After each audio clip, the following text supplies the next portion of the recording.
Well, I just made it home from Maggie Valley,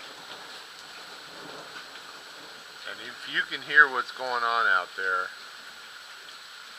we got a serious storm coming in. When I left Maggie Valley, uh, it wasn't looking good. I talked to a few people, and they told me, "Well, which way are you headed?" And I told them, "Well, I might not want to go." And I'm thinking, "Hey, I'm 80 miles from home. I need to get home." So, what a ride, man! I get on 40, and it was the worst weather I've ever ridden in. I mean, gully washers. The only time I was really scared is when I got behind this big tractor trailer, and he was kind of all over the road. I just wanted to get by that guy. But once I got by him, there wasn't really a whole lot of people on the road.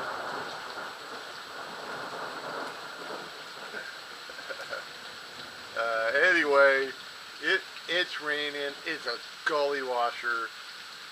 The Spider did so good. I am so impressed with this thing. Uh, you come up and sometimes you could see that it was flooded, but sometimes you couldn't. But you would just it just slow you down, just bury you, and you might get just a little bit of kick, but it power right through. So I just kept my RPMs around about 5,500 RPMs. I actually got down to third gear on the freeway in some of it because it was just raining so hard and trying to power through that water, towing a fully loaded trailer. But the Spider did great, man. I just could not believe. I wouldn't want to be on any other vehicle. Of course, maybe a four-wheel drive pickup truck. But if you're exposed to the weather, man, that was just awesome.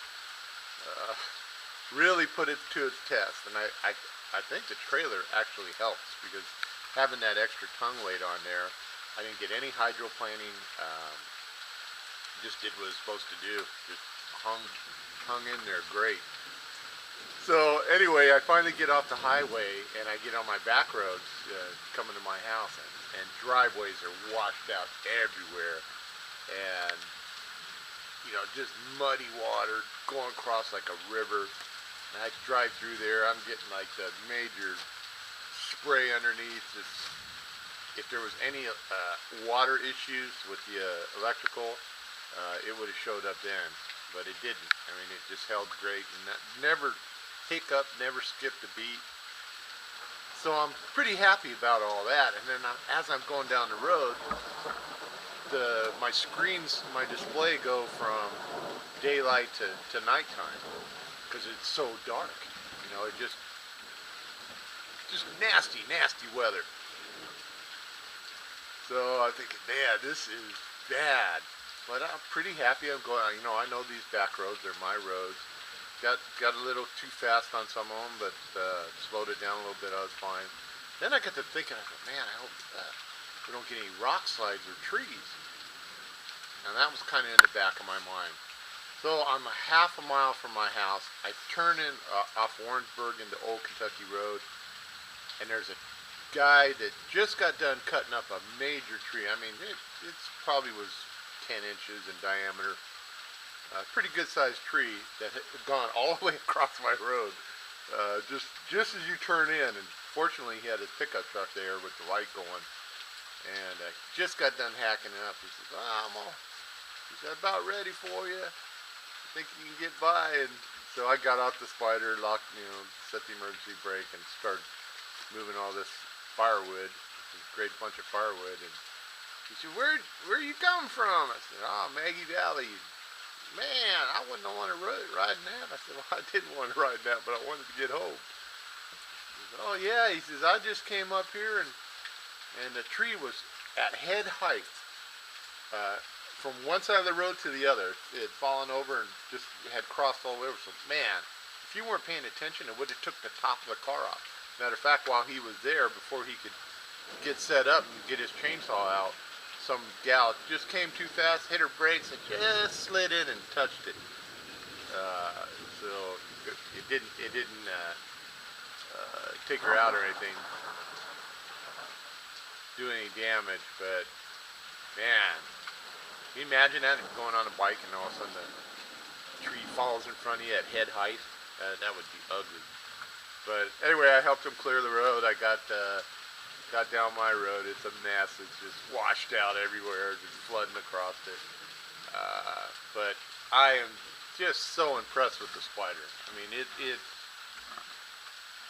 incredible, man. It's an incredible vehicle to ride in the rain. Wouldn't want to be on anything else. Maggie Valley event was awesome.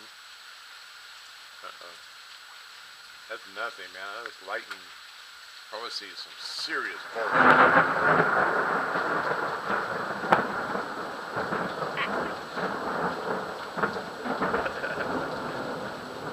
I was seeing some serious bolts just right next to me. I mean, kind of just blind you where you would, just a couple seconds you couldn't see nothing. And oh, my cats are freaking out. So that was a trip. But the Maggie Valley event was awesome. The Monster Barbecue, we had a great turnout.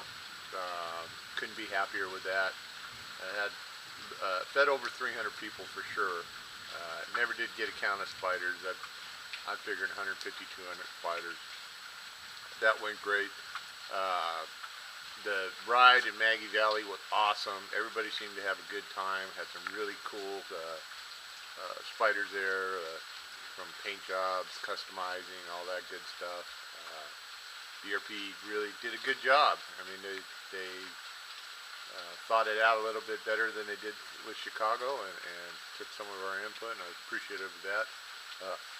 Saturday, I got to take some of the VPs out for a ride to Deals Gap, and I was watching the Weather Channel the night before. It looked bad, it looked ugly. 50% chance of severe storms, and I'm thinking, man, these guys just came in, to ride out here, and it's going to be bad. So I was supposed to meet them at 9 o'clock. So we went over there to the hotel, and it's blue skies. I mean, there's not a cloud in sight. I checked my radar, nothing even close to it. And I think, wow, they totally got that wrong. I was thankful for that. So we ride up to Deals Gap. We have a great ride. I kind of was, checking out their experience. I was taking it easy, going up 28, went up 28 to Hellbender to the backside of the store. We did pull off and had a little personal time, talk about the product, and pretty cool when you can talk to the CEO on down from a corporation that big that they actually want to hear your input from just the end user, the rider. And cool guys, man. These, I know some of you probably seen Undercover Boss, and I've yet to watch one of those where the boss knows what his employees do, or anything about his product and what it actually takes to make the nuts and bolts work in a company. Well, these guys, they're totally different, man. They came up through the ranks. They were riders, snowmobiles, jet skis. They're the real deal. They're not just guys that went to college and got a master's degree so they can go out and run a company. They know the company, and they're really looking how they can make the product better, the whole BRP experience better. And I think they've come a long way in that years. That's 3 years now that I've been with them, with the Spyder. So anyway, we had a great ride.